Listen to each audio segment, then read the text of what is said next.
प्रदेश में शुरू हुई ब्राह्मण सियासत में कांग्रेस ने अपना पाला किस तरीके से वो देख रही है, अपने पत्ते उसने फेंकना शुरू किया है।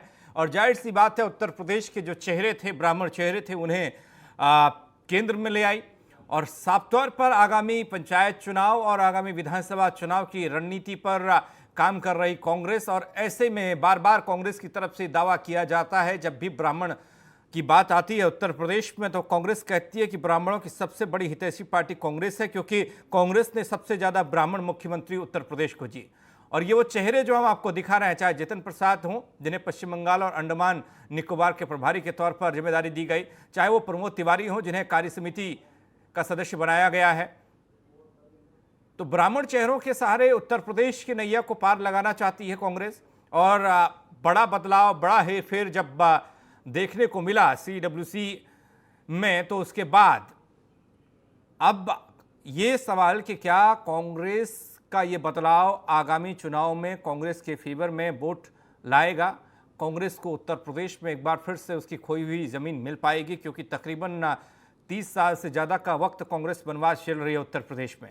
और ऐसे में बदलते चेहरों के बीच क्या कांग्रेस के लिए कोई स्पेस उत्तर प्रदेश में है, क्योंकि उत्तर प्रदेश में मौजूदा वक्त में बीजेपी की सरकार और दो क्षेत्रीय पार्टियां, समाजवादी पार्टी और बहुजन समाज पार्टी। ऐसे में कांग्रेस के लिए वो कौन सा स्पेस है, वो कौन सा वोट बैंक है? क्या ब्राह्मणों के सहारे कांग्रेस की नैया पार लग सकती है, या इसके लिए और भी आगे जाकर कांग्रेस अपनी रणनीति में बदलाव करेगी?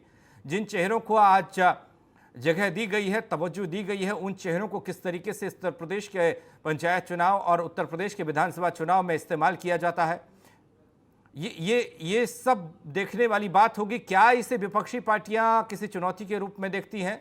नवीन श्रीवास्तव जी हमारे साथ जुड़ रहे हैं, प्रवक्ता बीजेपी। नवीन जी, स्वागत आपका R9 टीवी में। ब्राह्मण राजनीति के बीच उत्तर प्रदेश में जो हल्ला हुआ, सर, अब कांग्रेस ने तमाम चेहरों को केंद्र में जगह दी है, ब्राह्मण चेहरों को, यानी कि ब्राह्मणों के सहारे कांग्रेस चलना चाह रही है। कोई नुकसान, कोई फायदा कांग्रेस को आप देख पा रहे हैं? देखिए, कांग्रेस किसको स्थान कहां देती है, नहीं देती है, यह बहुत महत्वपूर्ण नहीं है हमारे लिए। जी बिल्कुल। और आप देखिए, कांग्रेस ने उत्तर प्रदेश में प्रभारी श्रीमती प्रियंका वाडेरा को बनाया है, जो पहले आधे उत्तर प्रदेश की प्रभारी थी।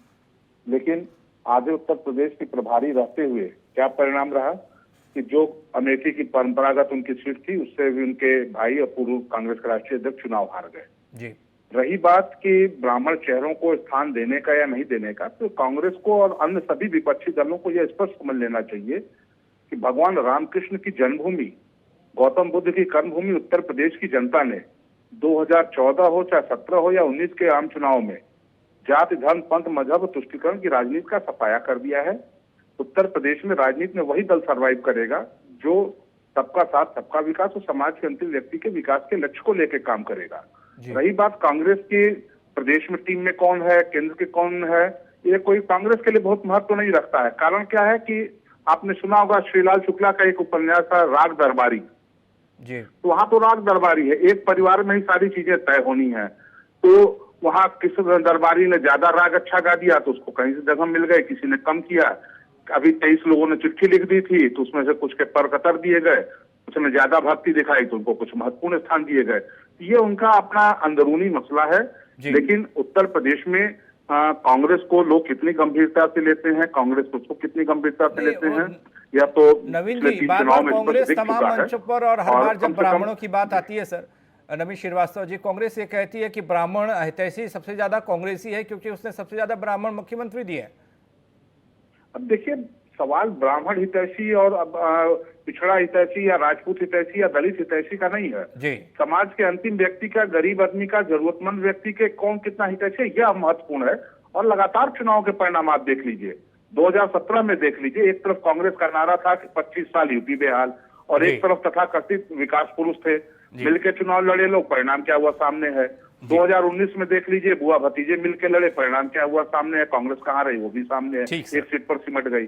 तो अब जात की राजनीति नहीं चलनी है, या अभी भी अगर विपक्ष नहीं सीख पा रहा है, तो मैं तो ये कहूंगा कि प्रभु श्री राम इनको सम्मति दे। ठीक सर, बहुत बहुत शुक्रिया आपका हमारे साथ जुड़ने के लिए, नवीन श्रीवास्तव जी।